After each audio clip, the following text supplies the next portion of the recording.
Assalamualaikum warahmatullahi wabarakatuh. Halo guys, balik lagi bersama saya Rika Ramayanti.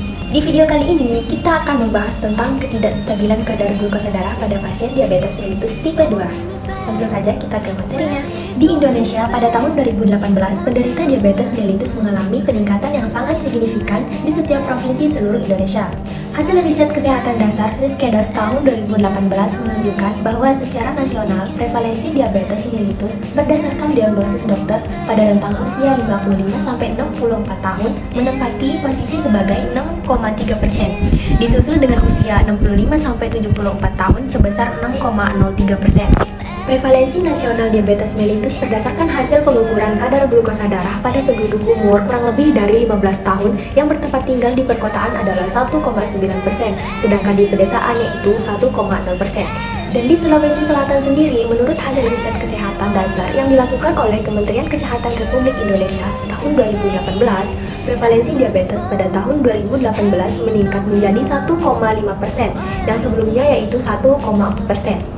Dan pada tahun 2015, Kementerian Kesehatan Badan Penelitian dan Pengembangan Kesehatan tahun 2018, masyarakat yang terdeteksi diabetes mellitus itu sebanyak 10 orang. Dengan adanya peningkatan ini, maka perlu penanganan yang serius karena dapat menyebabkan komplikasi bahkan berakibat sampai kematian. Dan upaya yang perlu dilakukan untuk mencegah komplikasi yaitu dengan melalui pengobatan, perubahan dan pengendalian pola hidup, serta peningkatan pengetahuan sehingga diabetes mellitus dapat ditangani dengan baik. Selanjutnya di sini ada tujuan. Tujuan penelitian ini mengetahui pelaksanaan kestabilan kadar glukosa darah pada pasien diabetes mellitus tipe 2. Dan penelitian ini dilaksanakan pada bulan Maret sampai bulan Mei tahun 2022 di wilayah kerja Puskesmas Barombong, di mana dalam studi kasus ini akan menjelaskan tentang kasus yang dialami klien diabetes mellitus dengan ketidakstabilan kadar glukosa darah. Dan metode yang digunakan dalam penelitian ini adalah metode kualitatif dengan pendekatan studi, yaitu suatu metode yang dilakukan dengan tujuan untuk menerapkan atau menggambarkan keadaan sebenarnya. Dan hasil dari penelitian ini bahwa terdapat kesenjangan antara pasien 1 dengan pasien 2 pada hasil pengkajian. Pada pasien 1 ditemukan pasien mengalami konjungtiva anemis, sedangkan pasien 2 tidak ada keluhan konjungtiva anemis. Hal ini terjadi karena kadar hemoglobin yang rendah dapat membuktikan adanya anemia defisiensi zat besi. Dan kadar protein serum memberikan perkiraan simpanan protein. Selanjutnya, implementasi keperawatan. Implementasi ini dilakukan sesuai dengan perencanaan keperawatan dan kondisi pasien mulai dari hari pertama sampai hari keempat. Adapun implementasinya yaitu monitoring kadar glukosa darah. Pada pasien DM, perubahan kadar glukosa darah dapat terjadi setiap saat serta dapat menentukan perencanaan kebutuhan kalori pada pasien.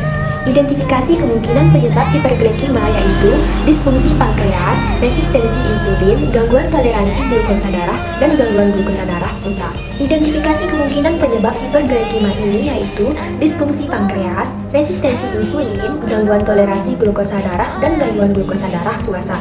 Monitor frekuensi nadi, anjurkan diet dan olahraga. Diet dilakukan untuk mencegah terjadinya peningkatan glukosa pada tubuh. Kemudian latihan jasmani atau olahraga, yakni untuk mengurangi resistensi insulin dan meningkatkan sensitivitas insulin. Dan dapat kita simpulkan bahwa kedua kasus dengan masalah keperawatan ketidakstabilan kadar glukosa darah, keduanya belum teratasi karena kadar glukosa darah kedua kasus belum stabil atau normal. Oleh karena itu, diharapkan agar peneliti selanjutnya bisa menggunakan waktu penelitian yang cukup agar hasil yang ingin dicapai lebih maksimal dan memberikan manfaat yang signifikan kepada pasien yang dijadikan kasus.